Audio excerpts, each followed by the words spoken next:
السلام علیکم، کیسے ہیں آپ سب؟ امید ہے کہ آپ سب خیریت سے ہوں گے اور آپ کی خیریت نیک مطلوب چاہتی ہوں۔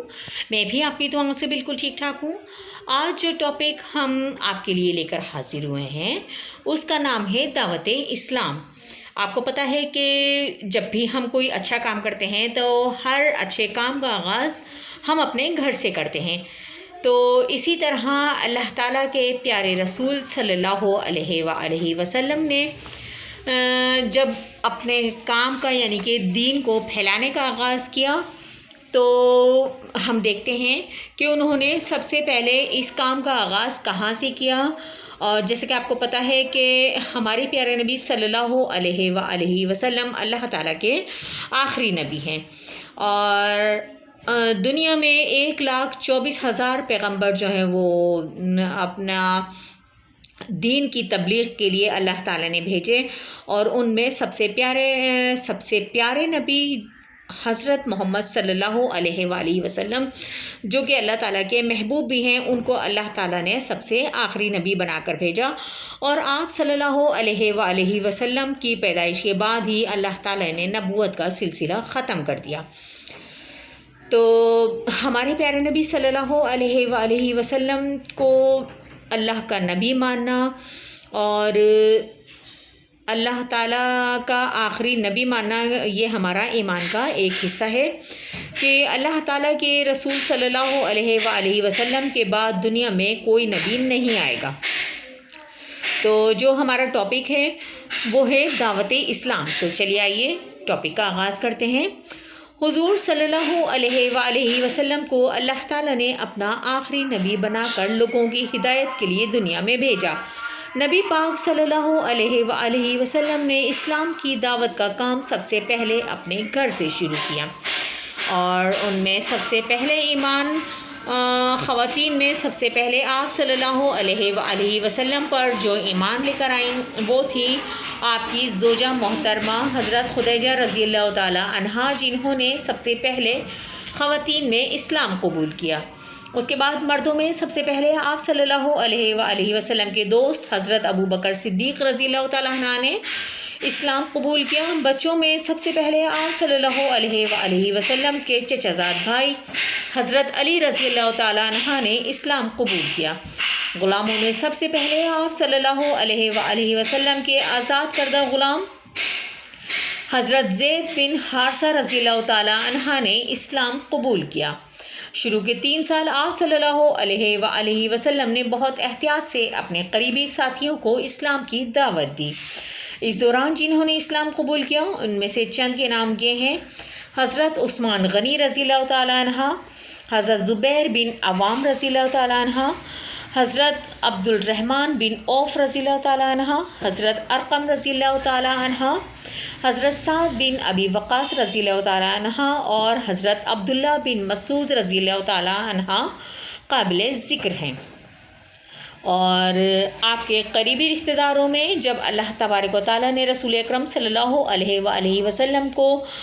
اپنے قریبی رشتہ داروں کو اسلام کی دعوت کا حکم دیا تو دعوت اسلام دینے کے لیے رسول اللہ صلی اللہ علیہ وآلہ وسلم نے اپنے خاندان کے تقریباً 45 افراد کو کھانے کی دعوت پر بلا کر ان سے فرمایا کہ میں تمہارے پاس دین و دنیا کی بھلائی لے کر آیا ہوں۔ اللہ ایک ہے، اس کا کوئی شریک نہیں، اور میں اللہ کا رسول ہوں۔ آپ صلی اللہ علیہ وآلہ وسلم کی بات سن کر تمام لوگ خاموش ہو گئے اور کسی نے کوئی جواب نہیں دیا۔ صرف حضرت علی رضی اللہ تعالیٰ عنہ جو کہ ابھی صرف 10 سال کے تھے کھڑے ہو گئے اور کہا کہ اگرچہ میں سب سے چھوٹا ہوں لیکن میں آپ صلی اللہ علیہ وآلہ وسلم کا مددگار بنوں گا۔ پھر جناب حضرت ابو طالب رضی اللہ تعالیٰ عنہ، حضرت جناب ابو طالب نے حضور اکرم صلی اللہ علیہ وآلہ وسلم کی حفاظت کرنے کا اعلان کیا اور باقی لوگ اٹھ کر چلے گئے۔ اور آپ کو معلوم ہونا چاہیے کہ حضرت ارقم رضی اللہ تعالیٰ عنہ کا گھر سب سے پہلا اسلامی مرکز بنا جہاں پر اسلام کی تبلیغ کی جاتی تھی یا جہاں سے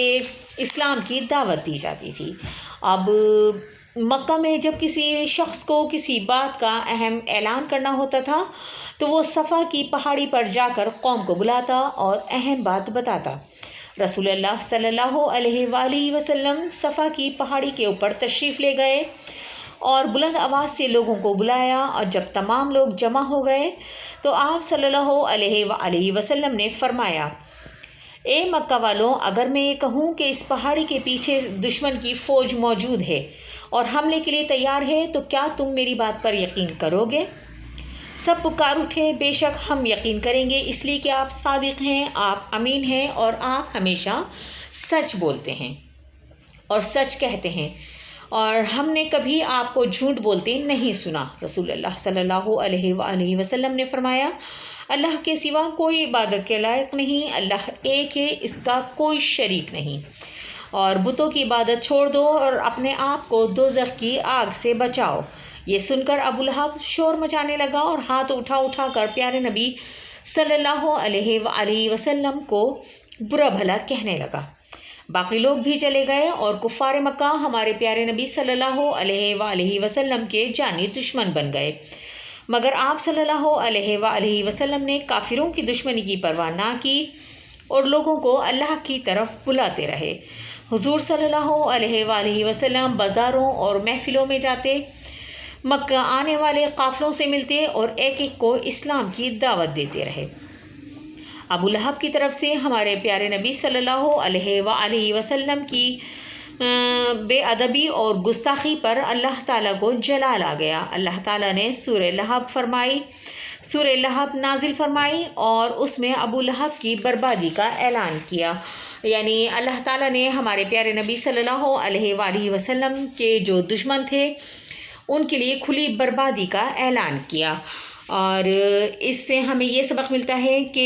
ہمارے پیارے نبی صلی اللہ علیہ وآلہ وسلم نے دین اسلام کی دعوت کی خاطر بہت سے ظلم اور زیادتیاں برداشت کیں، اور آپ صلی اللہ علیہ وآلہ وسلم کے پیچھے عرب کے آوارہ لڑکوں کو لگا دیا جاتا تھا، جو کہ آپ صلی اللہ علیہ وآلہ وسلم پر پتھروں کی بارش کرتے اور آپ کو پتھروں مار کر لہو لہان کر دیتے، لیکن پھر بھی ہمارے پیارے نبی صلی اللہ علیہ وآلہ وسلم کی زبان سے کبھی ان کے لیے برے الفاظ جاری نہیں ہوئے، بلکہ آپ نے ہمیشہ یہی فرمایا کہ اے اللہ تو ان کو ہدایت فرما، اور ان کو نہیں معلوم کہ یہ کیا کر رہے ہیں، یہ نادان ہیں، تو ان پر رحم فرما۔ تو امید ہے کہ آج کی ویڈیو آپ کو پسند آئی ہوگی۔ ملتے ہیں پھر کسی نیکسٹ ویڈیو میں نئے ٹاپک کے ساتھ، تب تک کے لیے اپنا اور اپنے پیاروں کا ڈھیر سارا خیال رکھیے گا اور مجھے دیجیے اجازت۔ لیکن چلتے چلتے ایک چھوٹی سی اچھی بات کہ خوش رہیں اور خوشیاں بانٹیں اور ایک دوسرے کا خیال رکھیں اور عفو و درگزر سے کام لیں، ایک دوسرے کی غلطیوں کو نظر انداز کریں۔ تو ملتے ہیں پھر کسی نیکسٹ ویڈیو میں نئے ٹاپک کے ساتھ، تب تک کے لیے اپنا اور اپنے پیاروں کا ڈھیر سارا خیال رکھیے گا۔ اللہ حافظ۔